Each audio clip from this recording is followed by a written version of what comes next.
सुप्रभातं नमो नमः। पुनः अद्य वयं पठामः व्याकरणं। फिर से आज हम आगे का सूत्र पढ़ेंगे व्याकरण में इत संज्ञा प्रकरण का। अभी तक हम लोगों ने इत संज्ञा प्रकरण संबंधित जो सूत्र हैं वो पढ़े हैं। उपदेशे जन्नासिकेत हलन्त्यम न विभक्त तुष्मा जो निषेध सूत्र है, और न विभक्त तुष्मा पढ़े हैं। फिर आदिर ही कुडला, ये 4 सूत्र हम पढ़ चुके हैं। अब हम पढ़ेंगे आगे का अग्रिम सूत्र पढ़ेंगे शः प्रत्ययस्य। एक संज्ञा प्रकरण में जब हम आगे बढ़ेंगे तो नेक्स्ट सूत्र क्या है?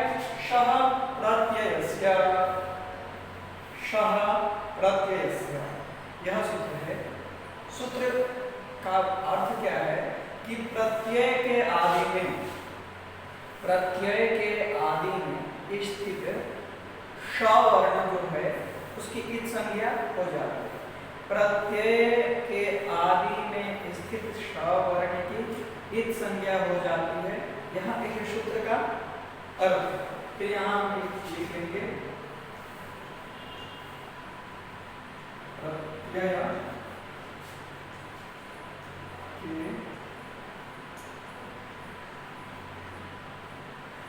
आदि में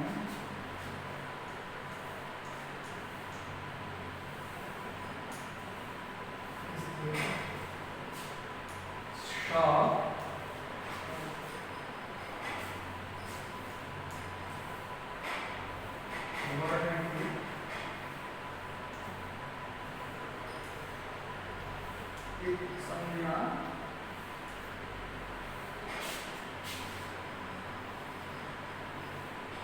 हो जाती है। कहता है कि प्रत्यय के आदि में स्थित श वर्ण की इत संज्ञा हो जाती है। इससे पहले हमें समझा कि इत एक नाम है। संज्ञा में क्या होता है? नाम। इत्युक्ते नाम। अब ये नाम तो किसी का भी हो सकता है, किसी वस्तु, व्यक्ति, पशु पक्षी आदि, किसी का भी नाम, जिसका नाम फॉर एग्जाम्पल ये मानिए कि यह एक वर्ग है, यह एक वर्ग है। इसमें बहुत सारे छात्र छात्राएं पढ़ रहे हैं। अब इन छात्र छात्राओं का जो यह एक स्थान है, जहाँ पे ये सब एकत्र हुए हैं, उस एकत्र स्थान का नाम क्या है? वर्ग। अब हम वर्ग में जाते हैं तो हम बोलेंगे कि लड़के इधर आओ, तो इसमें अब ये आए अथवा ये आए, ये अब कोई भी आ सकता है, लेकिन हमें किसी विशेष, फॉर एग्जाम्पल इस लड़के को बुलाना है, तो इसके लिए एक संज्ञा देंगे राम। अब इस लड़के का एक संज्ञा है कितने नाम, राम इधर आओ, तो ये और जो बच्चे हैं ये नहीं आएंगे। इसमें से सिर्फ कौन आएगा? ये लड़का जो है राम नाम जिसका है, जिस लड़के का संज्ञा राम है वो लड़का है। तो नाम की आवश्यकता इसलिए बनती है कि हम किसी भी व्यक्ति को व्यक्ति के माध्यम से नहीं बुला सकते हैं, संज्ञा के माध्यम से बुलाते हैं। वैसे ही ये किसी भी इत एक नाम है, इत एक संज्ञा है। जैसे मेरा नाम क्या है? सत्यम। सत्यम से इसे बदल के मैं कह दिया इत। अब सत्यम जैसे है वो हमारी संज्ञा है, वैसे ही यदि सत्यम के जगह पे मैं अपने आप को मान लूं मैं इत हूं, तो ये संज्ञा हमारी क्या है? इत। बस वैसे ही इत का मतलब है एक नाम दे दे। ठीक, तो उदाहरण के माध्यम से देखेंगे हम यहाँ।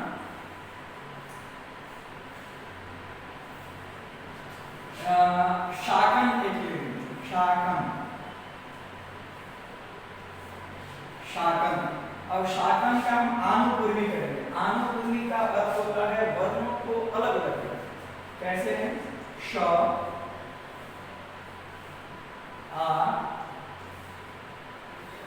क अ एवं च न। अब यहाँ पे क अ को यदि एकत्र करेंगे तो ये हो जाएगा क न, ऐसे ही।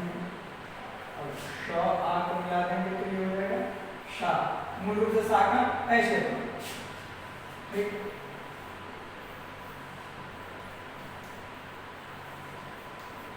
शाखा। लेकिन यह सूत्र कहता है कि प्रत्यय के आदि में स्थित श वर्ण की संज्ञा हो जाती है। तो प्रत्यय शाखा में प्रत्यय, अब इस प्रत्यय के आदि में क्या है? श है, तो इसकी इत संज्ञा हो जाएगी क्योंकि प्रत्यय के आदि में ही स्थित है ना। गत वर्ग में मैं बताया था कि आदि जहां से प्रारंभ हो, अंत जहां समाप्त, तो ये प्रत्यय के आदि में क्या है? श है। तो इस श की क्या होगी? इत संज्ञा होगी। क्या होगी? इत संज्ञा। यानी कि श की जगह पर इत हमें दिखाई दे रहा है कि यह इत हो गया, और जिसकी इत हो जाती है उसका अदर्शन हो ही जाता है। सूत्र है तस्य लोप। जिसकी इत होती है उसका उस वर्ण का अदर्शन यानी लोप हो जाता है। किस सूत्र से? तस्य लोप। इस सूत्र से इस वर्ण का लोप यानी अदर्शन, अब ये दिखाई नहीं देगा। तो क्या बचा? शाखन की जगह पे आठन बच जाता है। बस यही सूत्र कहता है। अब यहाँ पे मन में जिज्ञासा उत्पन्न होती है कि ठीक है, शाखन में शकार की अभी संख्या करेंगे, लेकिन यह यदि कर्तरी शब्द एक सूत्र है जो भवादिगणीय धातु में विकरण के जगह पे वो आता है शब्द। विकरण है धातु, प्रत्यय धातु के बीच में यह आता है। तो यह शब्द में भी श है, प है, और इसकी इत संज्ञा कर देंगे। सूत्र क्या है? शब्द प्रत्यय से, क्योंकि श है। नहीं, यहाँ पे क्या है? श तीन प्रकार के हैं। श, तालव्य श, मूर्धन्य श और यह दंत्य श। अब इस श के तीन प्रकारों में से सिर्फ मूर्धन्य शकार की इत संज्ञा होगी। सूत्र है श प्रत्ययस्य। इन दो वर्णों का, दो शकारों का इत संज्ञा नहीं होगी, ठीक है। और इसका हो जाएगा क्योंकि यह सूत्र श प्रत्ययस्य सिर्फ मूर्धन्य शकार स्पेशल है, सिर्फ इसी शकार को हटाएगा, ये दो शकार को नहीं हटा सकता, ठीक है। तो यह सूत्र हमने समझा कि प्रत्यय के आदि में स्थित मूर्धन्य शकार वर्ण की जो है इत संज्ञा हो जाती है। जैसे में शाका, फिर एक फ है, इसमें शकार हो जाती है, ये फ हो जाता है। इस प्रकार से इस सूत्र का अर्थ बहुत ही सरल है। आशा करता हूं मैं कि हम सबको यह अच्छे से ज्ञात हो गया होगा। अब अगले सूत्र पे हम बढ़ेंगे। आगे का सूत्र बहुत ही सरल एवं छोटा है। क्या है सूत्र? चूटू। सूत्र क्या है? चूटू। यह सूत्र क्या है? चूटू। कितना छोटा सूत्र है। अब चूटू का यदि सामान्य अर्थ, यदि इस सूत्र का सामान्य अर्थ यदि हमें ज्ञात करना है तो इस सूत्र का क्या अर्थ होगा? सबसे पहले देखिए, चूटू यानी चौवर्ण और टवर्ण।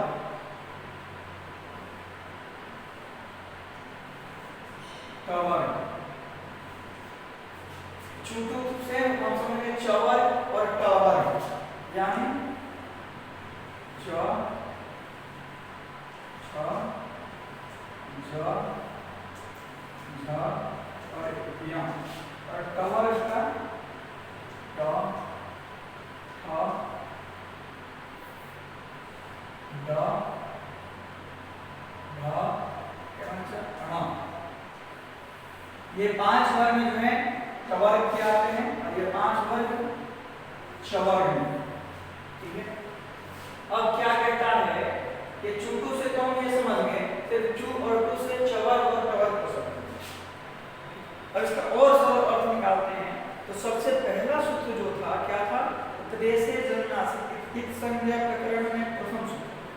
तो वहां से क्या है कि उपदेशे और इत की अनुवृत्ति इत संज्ञा प्रकरण के सारे सूत्रों में है। तो यहाँ आए उपदेशे इत।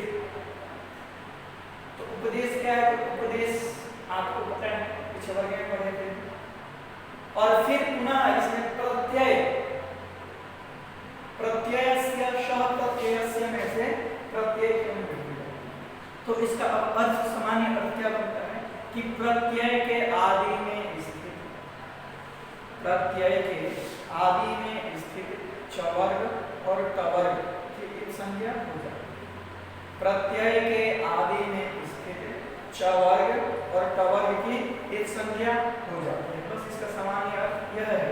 और इस सूत्र का अर्थ भी यही है, सामान्य अथवा विशेष अर्थ यही है कि प्रत्यय के आदि में स्थित चवर्ग और चवर्ग और टवर्ग ये प्रत्यय के आदि में रहे तो उसकी इस संज्ञा हो जाती है। पुनः एक बार हम ध्यान देंगे, चवर्ग और टवर्ग प्रत्यय के आदि में स्थित रहे तो उनकी इस संज्ञा हो जाती है। सूत्र क्या है, चूटू। अब उदाहरण के माध्यम से इसे हम समझेंगे। तो उदाहरण हम लेते हैं, लूट लकार में एक रूप बनता है भविता। लूट लकार में रूप क्या बनता है, भविता, भवितार, भवितारा। तो भविता जो हम बनाते हैं, यहाँ हम लिखेंगे उदाहरण देखेंगे यहाँ पे। जब हम लूट लकार में भविता यह रूप सिद्ध करते हैं तो लूट लकार का सूत्र है अनद्यतने लूट। लूट लकार में हम क्या बनाएंगे, भविता।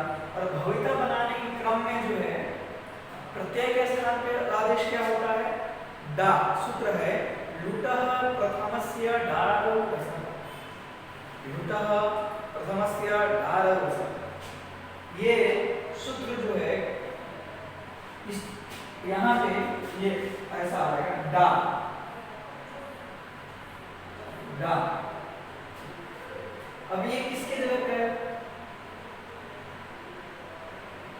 किसके जगह पे आया, तो लुट लगा के जगह पे आया, तिप के जगह पे, ती के जगह पे डा। अब यह डा जो आता है डा, अब यहाँ पे तो ये टवर्ग में आता है क्या, ये डा जो ये टवर्ग में आता है, तो हाँ आता है। कैसे, तो देखो ट ठ ड, टवर्ग का तीसरा वर्ण जो है वो ड है, ड है। तो यह सूत्र क्या, अब ड है तो सूत्र क्या करता है कि प्रत्यय के आदि में स्थित चवर्ग अथवा टवर्ग रहे तो उसके एक संज्ञा हो जाती है, सूत्र है चूटू। तो ये प्रत्यय के आदि में स्थित क्या है, ड तो है ना, यानी टवर्ग में आता है ट ठ ड, तो इसकी एक संज्ञा हो जाएगी, बिल्कुल होगी। सूत्र क्या है, चूटू। अब ये ड की एक संज्ञा हो जाएगी तो फिर ट से लोपन से इसका लोप यानी अदर्शन हो जाएगा, बच जाएगा आ। ये एक उदाहरण है लूटः प्रथमस्य डारो वसः का। पुनः चवर्ग में देखेंगे हम, एक प्रत्यय है स्फ्या, स्फ्या क्या, स्फ्या, आधा च फ और य। अब इसका क्या करेंगे हम, तो भाई सबसे पहले तो यह चवर्ग है चूटू, जो सूत्र है यह कहीं रहा है कि प्रत्यय के आदि यानी प्रथम वर्ण, प्रत्यय के आदि में प्रथम वर्ण यदि चवर्ग से कोई भी वर्ण हो अथवा टवर्ग से कोई भी वर्ण हो तो उसकी इत संज्ञा हो ही जाती है। सूत्र क्या है, चूटू। तो चवर्ग में यह च आता है क्या, तो हाँ सबसे प्रथम वर्ण ही है च। फिर जब च है, प्रथम वर्ण च है तो इसकी क्या होगी, इत संज्ञा होगी। सूत्र क्या है, चूटू। अब जब इत संज्ञा होगी तो से लोप है, सूत्र अदर्शन यानी लोप हो जाएगा। यह सूत्र स्पष्टता हुई। पुनः एक बार इस सूत्र का हम सामान्य अर्थ देखेंगे। प्रत्यय के आदि में स्थित यानी किसी भी प्रत्यय का, और सामान्य तरीके से इसे देखें तो किसी भी प्रत्यय का प्रथम वर्ण यानी आदि, किसी भी प्रत्यय का प्रथम वर्ण यदि च छ ज झ ञ अथवा ट ठ ड ढ रहे तो उसकी इत् संज्ञा हो जाती है। सूत्र क्या है? चूको। और जिसकी इत् संज्ञा होती है, हो जाती है, उसका क्या होता है? तस्य ये तस्य लोपः सूत्र से उसका लोप हो जाता है, यानी वो अदर्शन हो जाता है। तो यह आज ये दो सूत्र हमने देखा। पुनः एक और हम सूत्र यहाँ देखेंगे, सूत्र देखेंगे। ये अंतिम सूत्र है, तीन संज्ञा प्रकरण का ये अंतिम सूत्र। क्या सूत्र है? ला शक्व तद्धिते, ला शक्व तद्धिते। सूत्र क्या है? ला शक्व तद्धिते। अब यदि इस सूत्र का हम सामान्य अर्थ यदि जानना चाहें तो है कि तद्धित से भिन्न, तद्धिते, तद्धित से भिन्न प्रत्यय, तद्धित से भिन्न जो प्रत्यय है उसके आदि में स्थित, आदि यानी प्रथम, आदि में स्थित यदि ल है, ये तालव्य शकार है, ल श और क वर्ग है, तो उसकी इत् संज्ञा हो जाती है। यदि तद्धित से भिन्न यानी अतद्धित, तद्धित से भिन्न प्रत्यय जो भी हैं उसके आदि में स्थित यदि ये ल श क ख ग घ ङ यानी 5 और 2 7, इन 7 वर्णों की इत् संज्ञा हो जाती है। कब? जब ये तद्धित से भिन्न प्रत्यय के आदि में स्थित हो तब। उदाहरण के माध्यम से हम देखेंगे। यदि इसका अर्थ हम यहाँ अर्थ लिख ही देते हैं, तद्धित से भिन्न, तद्धित से भिन्न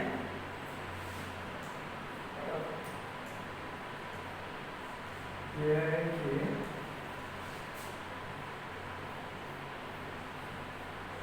आदि में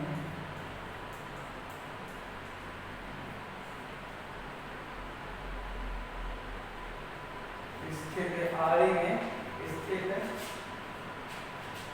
यदि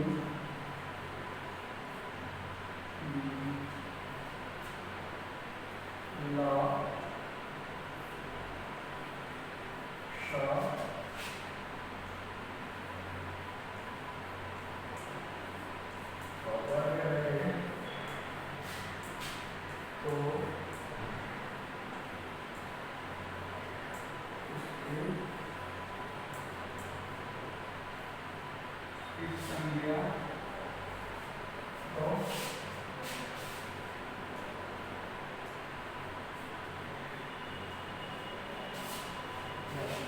क्या है? तद्धित से भिन्न प्रत्यय के आदि में स्थित यदि ल श और क वर्ग रहे तो उसकी इत् संज्ञा हो जाती है। उदाहरण से हमें स्पष्टता होगी पूर्ण रूप से। उदाहरण देखेंगे यहाँ पे।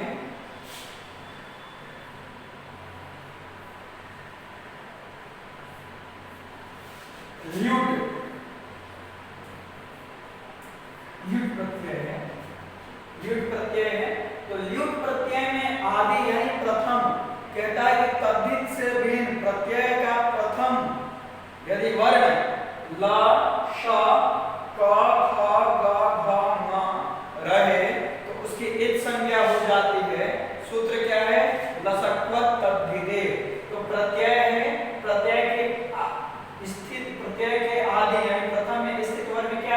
ल है, तो ये सूत्र ल तो कर ही रहा है, ये तो ल है यहाँ, तो क्या इसकी ईद संज्ञा होगी? तो हाँ होगी। सूत्र क्या है? लशक्व तद्धिते, और जिसकी ईद संज्ञा होगी उसका तस्य लोपा से लोप हो जाएगा। अब ये सूत्र की रीत में इस वर्ण के तो पता है कि हलंत्य हल हो जिसके अंत में इसकी संज्ञा और लोप बच जाता है। जो पुनः देखेंगे विकरण में ही देखेंगे, शब्द कर्तरी शब्द सूत्र से भवादि गण के जब हम धातु सिद्ध करते हैं तो प्रकृति प्रत्यय के बीच में जो है यह विकरण आता है। शब्द सूत्र क्या है? कर्तरी शब्द। ठीक, तो शब्द कैसे आएगा? ये तालव्य शकार, इसका उदाहरण क्या है? तालव्य शकार का प्रत्यय है, प्रत्यय के आदि प्रथम वर्ण क्या है? तालव्य शकार है। तो सूत्र क्या कर रहा है कि तद्धित से भिन्न यानी कि अतद्धित प्रत्यय के आदि में स्थित ल श और क वर्ग रहे तो उसकी ईद संज्ञा हो जाएगी। तो ये अतद्धित भी है, प्रत्यय भी है और आदि में स्थित शकार भी है, तो इसकी ईद संज्ञा होगी, हाँ होगी। सूत्र क्या है? लशक्व तद्धिते। ठीक है, अब लशक्व तद्धिते शकार की ईद संज्ञा हो जाएगी, तो तस्य लोप हो जाएगा। और इस प्रकार का पता है हलंत्यम हल हो जिसके अंत में उसकी ईद संज्ञा हो जाएगी, तो पकार में चला गया, बच जाता है क्या? अ। अभी यह अ कैसे बचा? तो मूल रूप से शब्द ऐसे है, श अ और प, यह तीन वर्ण मिलके दो व्यंजन और एक स्वर वर्ण मिलकर शब्द बना। अब शब्द में से शकार चला गया लशक्व तद्धिते, पकार चला गया हलंत्यम से, तो बच गया सिर्फ अ। तो इस शब्द का हमें समझ में आ गया। पुनः एक उदाहरण और देखेंगे। एक सूत्र है, निष्ठा सूत्र है, तक तक तव तो निष्ठा, उसमें क्या आता है? तब क्या है? तब। ठीक, तो ता में प्रथम वर्ण क्या है? आदि वर्ण क है, अतद्धित से भी प्रत्यय है, तो इस क में क्या होगी? ईद संज्ञा होगी, वहां होगी लशक्व तद्धिते, ईद संज्ञा होगी लशक्व तद्धिते, और जिसकी ईद संज्ञा होगी उसका लोप होगा, बच जाएगा तो ये यहाँ पे हमारा ईद संज्ञा प्रकरण ये सारे सूत्र समाप्त हुए। अब इतने सूत्रों को यदि हम अपने बुद्धि में बुद्धिस्ट कर लें, इतने ही सूत्र को, तो हमें ईद संज्ञा प्रकरण में हम सबों को कहीं भी कोई भी परेशानियां नहीं हो। यदि इतने सूत्र हमें बुद्धिस्त हो गए, कौन कौन से एक बार स्मरण कर लें। उपदेशे जन्नासिक इत हलंत्यम न विभक्तो तुष्मा आदि ईतु लवः शः प्रत्ययस्य चुटु लशक्व तद्धिते। ठीक, जिसमें ये 7 सूत्र हुए, 7 सूत्रों में 6 सूत्र ईद संज्ञक सूत्र हैं। वो कौन कौन से हैं? तो इन सूत्रों में से सिर्फ न विभक्तो तुष्मा को हटा के और जितने भी सूत्र हैं वो ईद संज्ञक सूत्र हैं। और न विभक्तो तुष्मा यह जो सूत्र है वह निषेध सूत्र है, लेकिन ईद संज्ञा प्रकरण में ही वो आता है।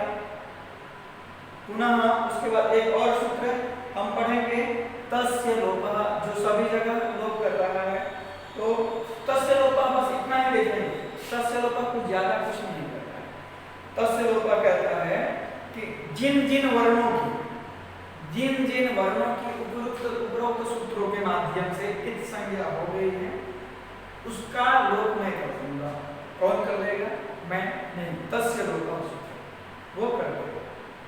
क्या कहता है कि जिन जिन वर्णों का आप उपदेश जन्नासिक से अनुनासिक वर्ण, हलंत्यम से हल हो जिसके अंत में वो वर्ण, उसके बाद हलंत्यम उपदेश जन्नासिक हलंत्यम न विभक्तो तुष्मा आदि में ही दूर है उसकी शह प्रत्यय में शकार वर्ण प्रत्यय के आदि में स्थित शकार वर्ण है उसकी, छुटु में प्रत्यय के आदि में स्थित चवर टवर्ग की, एवं लशक्व तद्धिते में तद्धित से भी प्रत्यय के आदि में स्थित ल श और कवर्ग की ईद संज्ञा हो जाती है। तो इन सारे ईद संज्ञक वर्णों को ये लोप कर देता है। कौन सा लोप करता है? कौन सा? तस्य लोप। तो इतने सूत्र यदि हम बुद्धिस्ट कर लिए, कुल मिलाकर 6 संज्ञक सूत्र, एक निषेध सूत्र और एक लोप विधायक सूत्र, ये 8 सूत्र यदि हम बुद्धिस्ट कर लिए तो एक संज्ञा प्रकरण में पूरे व्याकरण शास्त्र में कहीं कोई परेशानियां नहीं होगी। तो आज हम सबों का जो एक संज्ञा प्रकरण संपन्न हुआ। पुनः आगे के वर्ग में हम भवादि गण के सूत्रों को पढ़ेंगे क्रम से। अब जो है हमें कोई भी आगे परेशानियां नहीं होगी, क्योंकि एक संज्ञा प्रकरण महत्वपूर्ण है और वो हम सबों ने पढ़ लिया। अब आगे हम भवादि गण में प्रवेश करेंगे और भवादि गण में आगे पढ़ेंगे। आज के लिए इतना ही, और जितना हो सके आप सब इस वीडियो को देखें, वीडियो के माध्यम से इस संज्ञा प्रकरण को समझें, बुद्धिस्ट करें, और हमारी यही कोशिश रहेगी हमेशा निरंतर कि और सरल तरीके से